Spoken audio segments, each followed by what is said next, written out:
When American senators start a hearing thinking they will humiliate Elon Musk for the shortcomings of his SpaceX programs, they fail to realize that the billionaire has a savage response in store. The congressional chamber hummed with tense energy, every corner charged with an unspoken anticipation. Rows of suits filled the room, with pens poised to take notes and eyes pinned forward, waiting for a moment they knew could get heated.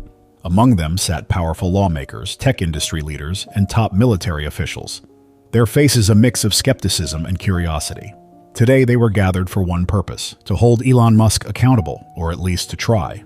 The Senate subcommittee's lead, Senator Graham, cleared his throat as he prepared to speak, a hint of a smirk dancing at the edge of his lips. His carefully pressed navy suit and red tie projected an image of authority he'd cultivated over decades in Washington. After all, this was supposed to be his day, his moment. The cameras were rolling and the nation was watching. He adjusted his microphone with practiced precision, setting the stage. "Mr. Musk," he began, his voice controlled yet pointed, carrying the weight of years of political sparring. "While we recognize your achievements, there are questions that need answers, especially about your success rate in the space sector." Elon Musk sat across from the table, his demeanor relaxed, exuding his usual air of confidence. Dressed in a dark suit with an open collar, he looked as unfazed as ever, tapping his fingers gently on the table. The morning's headlines had predicted a showdown, but Musk appeared almost amused by the proceedings. He didn't flinch under the glaring lights or the weight of the room's collective attention. He'd been here before, had faced critics time and time again, and today would be no different. Behind him, a row of SpaceX executives sat rigid, their tablets and notebooks at the ready, though their CEO showed no sign of needing their support. Senator Graham went on, his southern drawl becoming more pronounced as he built his case. In October 2012, a Falcon 9 mission failed to deliver a secondary payload to its intended orbit. The issue stemmed from one of your rocket's Merlin engines malfunctioning. Now I ask you, what recourse did the customer have in such a case? Did SpaceX take responsibility for that failure?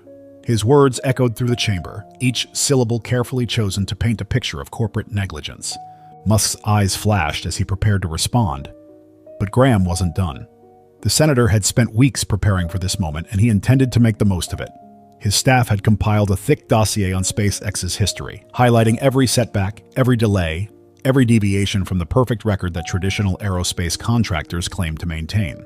Furthermore, the senator continued, his voice rising slightly as he built to his crescendo, ULA has a record of 68 consecutive launches without a single failure. And yet, under your leadership, SpaceX has faced publicized setbacks, development delays, test failures, explosive landings. So, Mr. Musk, what's your response to that? He leaned back, satisfied with his opening salvo. A ripple of murmurs ran through the room. Journalists' fingers flew across keyboards, capturing every word. Military officials exchanged knowing glances, while industry representatives shifted in their seats. Every pair of eyes was now locked on Musk, waiting to see how he would react. This was no ordinary corporate inquiry. This was a calculated confrontation, months in the making. But Musk's lips curled into a faint smile, as though he'd been waiting for this moment all along. "Senator," he began, leaning forward and fixing his gaze on the lawmaker.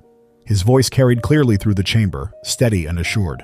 By ULA's definition of success, that mission was perfect. The room went silent, stunned by the unexpected turn. Musk's words dripped with confidence, challenging every assumption in the room. Everyone leaned in, knowing he was about to give them the full, savage response they'd come to witness. Even the most seasoned Capitol Hill veterans straightened in their seats, recognizing that this wasn't going to be another routine hearing. To understand how Musk had arrived here, one had to look back at his SpaceX journey, fraught with challenges, resistance, and ultimately, groundbreaking success. When Musk first founded SpaceX in 2002, he was breaking into an industry dominated by giants like United Launch Alliance, ULA, a joint venture of Lockheed Martin and Boeing. These corporations had been the go-to contractors for military and governmental space missions for years, their influence extending deep into the corridors of power in Washington. They didn't take lightly to newcomers challenging their throne, especially not an outsider from Silicon Valley with grand promises of revolutionizing space travel. ULA's strategy was built on consistency and reliability, an approach honed through decades of government contracting. Their rockets boasted a remarkable success rate, meticulously crafted to maintain government and military contracts. Each launch was a carefully choreographed dance of proven technologies and established procedures. To ULA's backers, reliability meant everything, even if their launches cost several times more than what Musk proposed. But Musk, with his visions of affordable, reusable rockets, had changed the paradigm. SpaceX would prioritize affordability and innovation. But it also came with a learning curve, one that both inspired and terrified the aerospace establishment. In 2012, SpaceX launched a mission carrying a secondary payload alongside its primary one. During the ascent, a Merlin engine on the Falcon 9 rocket failed, causing the secondary payload to enter the wrong orbit. Though the primary payload succeeded in reaching its destination, the incident was a blemish on Musk's record. The media criticized him relentlessly, and competitors sneered from the sidelines. ULA supporters used the incident to paint SpaceX as reckless, a company cutting costs at the expense of reliability, potentially endangering national security assets. But Musk stood his ground, demonstrating the resilience that had become his trademark. He openly acknowledged the failure, but also maintained that the mission's primary goal was achieved, a stance that frustrated traditional aerospace players who were used to more conservative definitions of success. When confronted about whether the secondary payload customer had recourse, Musk didn't mince words. He explained that SpaceX had built customer protection into its contracts, stating that mission success was measured by the primary customer's declaration. If the primary mission was deemed a success, the company and its investors recognized it as such. Yet, in the years that followed, SpaceX achieved what many had deemed impossible. They successfully landed orbital rockets, developed rapidly reusable vehicles, and set records that ULA struggled to match.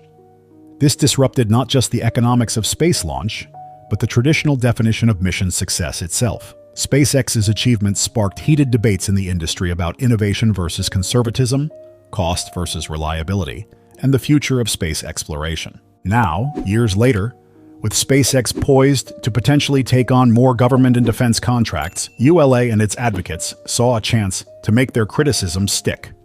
For people like Senator Graham, this wasn't just another oversight hearing. It was an opportunity to challenge Musk's credibility and defend the traditional aerospace establishment. Senator Graham had a final card to play, one he'd been holding close to his chest. He leaned back in his chair, letting Musk's initial response hang in the air for dramatic effect. His next words were carefully chosen, designed to expose what he saw as the fundamental flaw in SpaceX's approach. "Mr. Musk, you may consider that perfect, but the public deserves to know the truth. After all, ULA's record is unmatched. 70 launches without a failure, if we don't count anomalies that were minor." He emphasized the last word with a hint of sarcasm. A slight chuckle spread through the room, with some attendees exchanging knowing glances. It was well known in aerospace circles that anomalies often included events that would have been deemed failures in SpaceX's more transparent playbook. The traditional contractors had perfected the art of managing perception, categorizing issues in ways that preserved their perfect records. Musk tilted his head, his expression unfazed. His years of battling entrenched interests had prepared him for moments like this. "Senator, if we're going by ULA's standards, there were two incidents, one with the Delta IV Heavy and another with the Atlas rocket, both of which required Air Force investigations. I'd hardly call that perfect, but it seems we have different definitions of perfection." His words carried a subtle challenge, daring the senator to dispute the facts. The senator's smile faltered. He hadn't expected Musk to be so direct, nor to challenge ULA's record so openly. The room tensed, sensing the shift in momentum. But Musk wasn't finished. He had more to say, and for once Capitol Hill would have to listen. "We at SpaceX measure mission success by our customer's declaration. It's simple. If they declare the satellite functional and in the correct orbit, we count it as a success. It's the same metric used across the industry. More importantly, our profit is directly tied to mission success. If we fail to deliver, we don't just lose our profit, we face penalties. Unlike some contractors, we don't get paid for trying." His words hung in the air, a clear reference to cost-plus contracts that had long been the industry standard. Graham interjected, trying to regain control of the narrative. "So, you're saying your definition of success is simply what your customer says it is?" His tone suggested skepticism, but there was a note of uncertainty in his voice. "Yes," Musk said calmly, his response echoing through the chamber. "Because our customers aren't interested in definitions. They're interested in results. They want their satellites in orbit, their cargo delivered to the International Space Station, their astronauts safely transported. And we deliver, consistently, at a fraction of the traditional cost." An audible gasp rippled through the room. Several military officials leaned forward, their interest piqued. Musk's response wasn't just an answer. It was a rebuke to the very notion of perfection ULA touted, a challenge to the status quo that had dominated American spaceflight for decades. For a moment, Silence blanketed the room as everyone absorbed Musk's words. Senators exchanged uncertain glances caught between admiration and resentment for the man who had just so boldly defended his company's approach to space exploration. The traditional power dynamics of a Senate hearing had been upended, replaced by something more genuine, a real discussion about the future of spaceflight. Senator Graham cleared his throat, attempting to regain control of the moment. His next words came more carefully, measured. Mr. Musk, some would argue that your approach is unconventional, dangerous even. The aerospace industry has established procedures for a reason. Musk leaned back in his seat, a self-assured smile spreading across his face.